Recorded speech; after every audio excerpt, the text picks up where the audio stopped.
છોટાઉદેપુરના કવાંટ તાલુકાના તુરખેડા ગામે આજે અમે તમામ આદિવાસી સમાજના આગેવાનો હાજર રહ્યા છે. જે પરિવારની યુવાન દીકરી જે સગર્ભા હતી, પ્રસૂતિની પીડા થઈ અને અહીં રોડ રસ્તાની સુવિધા ન હોવાને કારણે, આરોગ્યની સુવિધા ન હોવાને કારણે, એમ્બ્યુલન્સની સુવિધા ન હોવાને કારણે ગામના યુવાનો એને ઝોલી કરીને લઈ જતા હતા અને રસ્તે જ્યારે એનું દુઃખદ મૃત્યુ થયું છે ત્યારે એમના પરિવાર પર આવી પડેલા દુઃખમાં એમને પ્રકૃતિ શક્તિ આપે અને એમની આત્માને શાંતિ આપે, એના માટે અમે સૌ અહીંયા એમની મુલાકાતે આવ્યા છે. આ ગામની નજીક વિશ્વની સૌથી ઊંચી પ્રતિમા સ્ટેચ્યુ ઓફ યુનિટી સામે દેખાય છે. આ ગામના ઘણા ઘરો નર્મદામાં વિસ્થાપિત પણ થયા છે.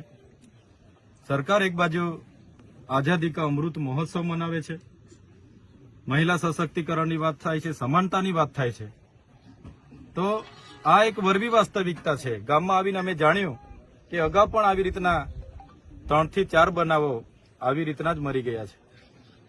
તો સરકારે જે તાઇફાઓ કરે છે એના કરતા વધારે આ વિસ્તારના આરોગ્ય, આ વિસ્તારના શિક્ષણ, સિંચાઈ, પીવાના પાણી જેવી મૂળભૂત સુવિધા, રોડ રસ્તા તરફ ધ્યાન આપવું જોઈએ.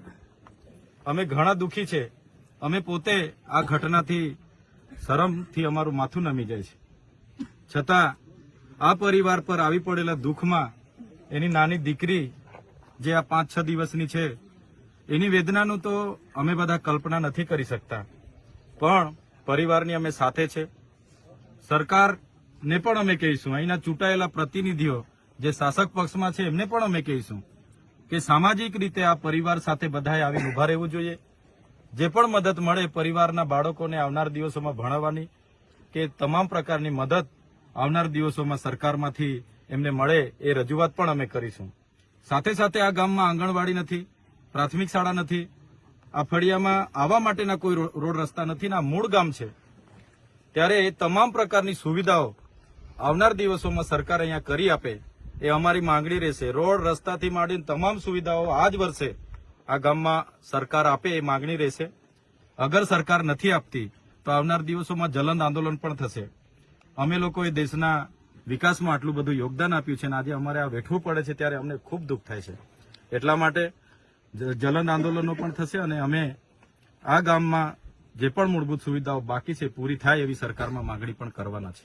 હાઈકોર્ટે શું મોટો